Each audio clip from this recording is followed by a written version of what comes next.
ఈ సినిమాలో మీ క్యారెక్టర్ ఎలా ఉంటుంది? యూత్ఫుల్‌గా ఉంటుందా? మెసేజ్ ఓరియెంటెడ్‌గా ఉంటుందా? చెప్పచ్చా? స్టోరీ చెప్పను. దీనిలో నేనొక దీనిలో నేనొక ఒక అవేర్‌నెస్ ఇచ్చే ఒక డాక్టర్‌ని.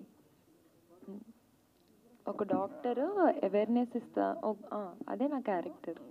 అంటే డాక్టర్‌గా ఉంటూ లవ్‌లో పడి అతను ప్రేమించుకుంటారు కదా! డాక్టర్లు ప్రేమించకూడదని లేదు కదండీ ఎక్కడ.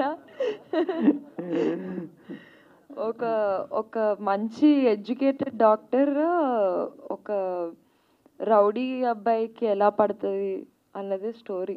అందుకనే అడిగింది మీకు అసలు. మీరు డాక్టర్ అంటే క్లాసికల్‌గా ఉంటారు. అలా పడేశాడు, మరి నేనేం చేయాలి? చాలా టార్చర్ పెట్టాడు సినిమాలో. ఓకే. ఓకే. సార్ హీరో గారికి. సార్ నమస్తే సార్. నమస్తే అండి. సో గెటప్ చూస్తే బాగుంది. ఇవాళ ట్రెండ్‌కి తగ్గట్టుగానే మీ గెటప్ సూట్ అయింది సినిమాకి. Thank you sir. Thank you sir.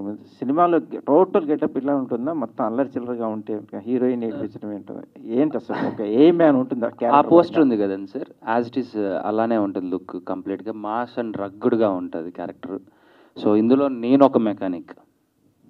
So అంతకుమించి రివీల్ చేయకూడదు. అంటే బేసిక్గా